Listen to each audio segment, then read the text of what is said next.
morning again. As the patron of PRC and chairman of IFF this year, a pleasure to welcome everyone here. Damodar and I will be sort of taking just a short 10 minutes of your time right now. My message just as the opening comments here, we all talk about growth of this industry. It's there for everyone to sort of feel, experience. I mean, there's no surprise about it. I think the magic is about some other things besides growth. I think somewhere I feel our industry is too obsessed with just sheer growth. I think we have seen a lot of individuals and groups talking about growth and going belly up. I think it's high time we also now start talking about profitability, efficiency, and this too much obsession with growth is not good. Because growth per se, without delivering a financial return for the investors, whether it's foreign or Indian, it sort of lacks the right spirit. Because I think increasingly, besides growth, we should talk about efficiency, we should talk about return on capital, profitability, and this is where our industry is lacking a lot. But growth is also important because without growth, many things don't happen. That's the first step in becoming a profitable industry. I live in Bangalore. When I have a lot of friends in the IT industry, and when I look at their profitability, it really so inspires me that how can we not be that profitable? Why don't we become more profitable? But let's discuss growth first briefly before I hand over to Damodar. Growth is there. We've seen the growth in the past, likely to become many trillions more. That's all for everyone else of us to feel, and we've seen it. In fact, Arvind and I were doing a project together in 2003 and 4. He's been my guru. And we used to go and meet all the foreign brands to bring them to India, and we got Esprit and launched it in India. And I remember we had already had an LOI with a very big Italian, one of the biggest Italian brand. I don't want to name the brand. And they had a jeans segment, and the price of that jeans that time was, I remember, 110 euro. And I think dollar was more like 40, 45, euro was close to 50. And I was working at a company, and people asked me, so at what price will you sell these jeans? So I said, this will be sold in India at 140 euro or so. Very, very well-known cult brand. And people did the maths and say, oh, you're talking about 7,000 rupees for a jeans, and Levi's that time was 1,500 rupees jeans. And I said, ye to ek bhi piece nahi bikega. And somehow Arvind and I both had that, no, Indian consumption story will happen, and we all believed in demographic, like how we talk about digital now. That time we used to talk about demographic, a young country, we will develop, etc. So we were pushing for that contract. Today, cut to 2020, I run, besides many brands in our company, Calvin Klein. Our average jeans price is 14,000. And we sell lakhs of pieces of Calvin Klein jeans in India today. In all the malls that Pushpa has or Abhishek has, and they all know. I'm not telling something which is not known. We sell lakhs of jeans of Calvin Klein at median age. We sell 20,000 rupee jeans in volume, not in couple of pieces. I'm saying median price at 14,000. So the growth has happened, consumption has happened. I'm giving you a simple example of naysayers for 150 euro to now, I'm selling, my team, we are all selling at 14,000 rupee Calvin Klein jeans. Things have moved forward. But the way, I think, way I would look at is that purchasing power or per capita income in real dollar sense would be a far more important criteria for me in my business of fashion than just a sheer increase in the trillions of dollars to the economy. And I again go back to that 2004-05 when we were going to meet all the foreign brands. We were not even $1,000. I remember Arvind used to talk about where our census had just come and demographic, dividend, we used to talk. And we said we'll hit $1,000 and magic will happen. And today we have crossed that mark significantly. We are now 3,000. We are now talking about 5,000. So every milestone of per capita creates a lot of consumption, and that's what comes to discretionary spends that I work in, because nobody needs extra pair of jeans or extra pair of t-shirt.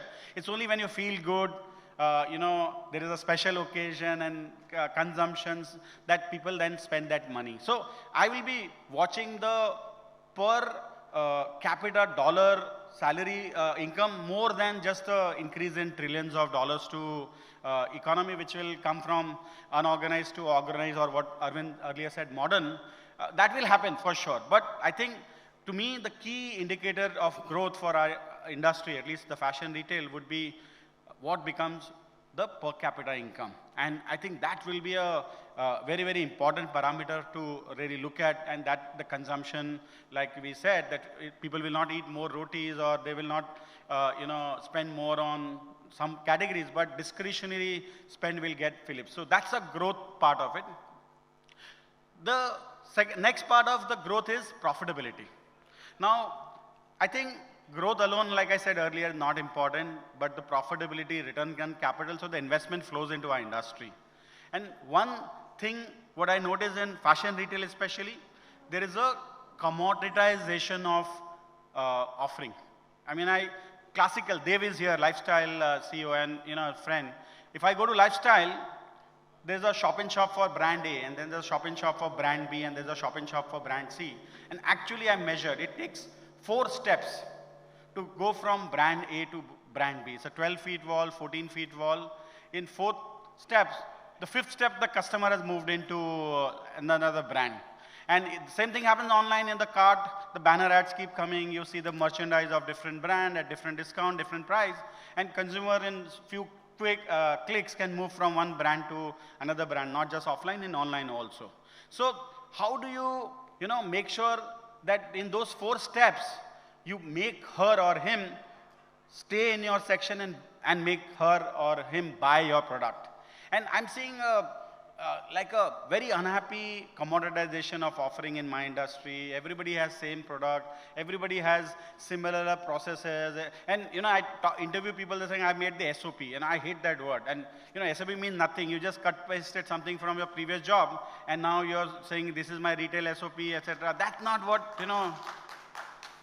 the industry is about. And when I was launching Tommy in India, we came back from Hong Kong, and we doubled the salary of our staff. And we had a theory that our store manager should look like the owner of the shop.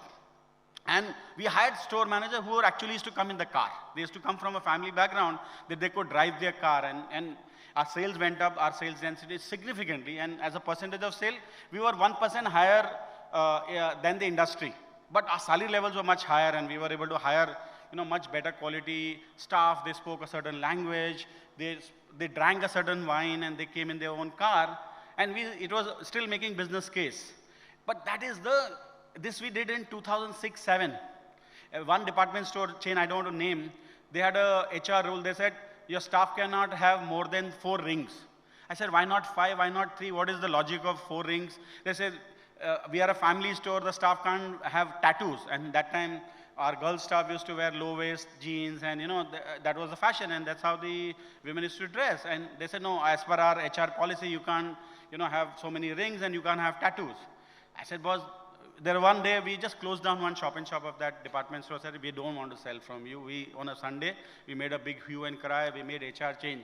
Now, this is in 2007 and 8. Even today, 2022, I don't see that standards have changed. People are still working with 2006 and 7 policies, the staff quality. That commoditization has not changed. Few brands have done. We feel proud of what we have done. But people are still not able to copy, what we have done, because our attitude, etc. And one brand, Indian brand, was trying to copy, and they said, we're trying to copy Tommy service standards. So after a lot of things, they just put a blazer on the sales staff. I said, boss, our quality or service is not about a blazer. In this weather in India, the last thing you make your retail staff wear is a blazer. You're making life difficult for that person. So we said, you're copying the wrong things. You're not able to copy. So there's a commoditization which is still so stuck in our industry that we need to come out of it. And when consumer sees differentiated, and innovation is also a loosely spoken word, but I still use that bad word called innovation and saying, boss, We need to innovate. We need to, that's the only way you can fight commoditization and then reduce discounting.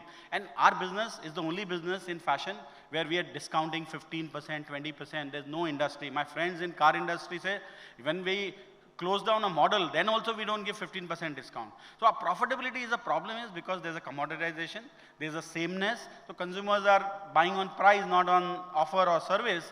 And that's why your discounting is high, that's why your profitability is low. So while the growth will happen, we'll have to be keeping an eye on per capita income, but focus on innovation, creating a point of difference, and fight this disease of commoditization. And that's when this industry will create magic. Opportunities will come, they will be tailwinds, but I think the magic will happen that if a lot of us make money, we create return on capital employed, and that's the focus we are working on, and that's how we want to take the industry forward. Over to you, Damodar, on your comments. Thank you.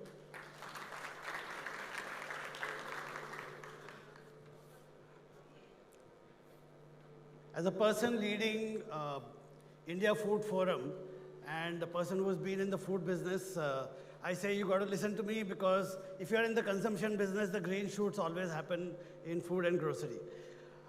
But a little story before I make my business points. Once upon a time, it was once upon a time that I was a trainee manager at Hindustan Unilever. And my first posting was in the east in Kolkata. And as a young manager, I decided to learn the Bangla Bangla language. It was not my mother tongue, but I decided to learn it. I made friends with this Dibendu Ganguly, Dibendu Da, who was a senior-looking, friendly executive in our accounts department, and I decided to learn the language. Obviously, I was fumbling and I was silly most of the time, but people were friendly, they encouraged me, and they helped me along because they knew the intent. My intent was to connect with people. Nobody asked me if Bangla language was my core competence.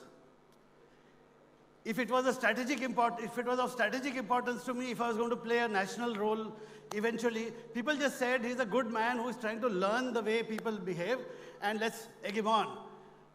Why do I tell this story? Today, as a supermarket wala, when I launched JioMart, people ask me these questions. What is your core competence? Are you strategically geared for this? The dynamics are different. They don't ask me if my consumer is buying more of both physical and digital, and therefore I should learn the language of digital selling. They ask me these management questions. They don't allow me to be silly. They don't allow me, they don't help me, they don't egg me on. And it's not just with me. It happens when Nykaa says, I want to open stores. They say, no, this is a different game. But no, the consumer is both digital and physical, and Arvind said it very nicely. Consumer is not even omni-channel. If you are in the business of consumption, you got to be channel independent, you got to be language independent, you got to be jargon and core competence independent, and say my purpose, my niyat, my reason for my business is to tap into the consumption of India and the growing consumption of India. Therefore, no, I don't use omni-channel. I don't even use phygital in anything that I discuss in my mind as well as with my industry peer, because it is important to know what the purpose of your business is. And if you don't believe, if you're not a die-hard optimist of the way consumption is India, and we heard some of the macro factors, the way consumption in India is going to grow, then I'm afraid you will have to travel with me. You will have to travel with me and come to Simligura. You know where Simligura is? You can Google it. It's in Orissa. Simligura, Raigada, Tadepalligudam in Andhra, Namakkal in Tamil Nadu, Vai in Maharashtra, Gandhidham, not Gandhinagar, Gandhidham in Gujarat, Sikar, Haldwani, This is the places, if you come with me, you will realize that the consumption story, the fact that everything that we heard about, saying sixth largest economy, threatening to be, very clearly threatening to be third largest consumption economy, is for real. How we are going to service it, how we are going to learn it, saying just be in tune with the Indian consumer, learn from what I have learned in the past 20 years of being a retailer and today these towns that I mentioned to you, we are servicing the consumer both through physical stores and digitally. And we don't care. We are a full service consumption service platform, and we would like the consumer to shape it. What I see it is the aspiration democratization, and we'll talk about it in the following chat as well. That is for real. What I also see is this customer is digitally very literate, very aware, and this is especially if you're part of a global network, the Indian consumer does not like to be talked down to. It's as much an emerging customer as she is an asserting customer. After all the attempts that we make, she will not fall into the rhythm that the fashion industry, Shailesh quoting from your fashion industry specifies of saying there will be autumn, winter, and spring, summer way of buying fashion. No, she doesn't. She buys fashion based on festivals and life occasions in her life, in her calendar. This is a customer who will not start buying pasta or black coffee just because somebody is specifying to her. So I think driven by economic abilities, but also driven by and cultural assertion that this customer expresses all the time. The other bit for me to add is, as we set up retail or our fulfillment mechanisms for this consumption, there is, yes, the front-end retail and front-end digital platforms, they get talked about a lot more, but it's a very multifunctional symphony. There is as much supply chain, there is as much people management. We are a first-generation service cadre. Yeah.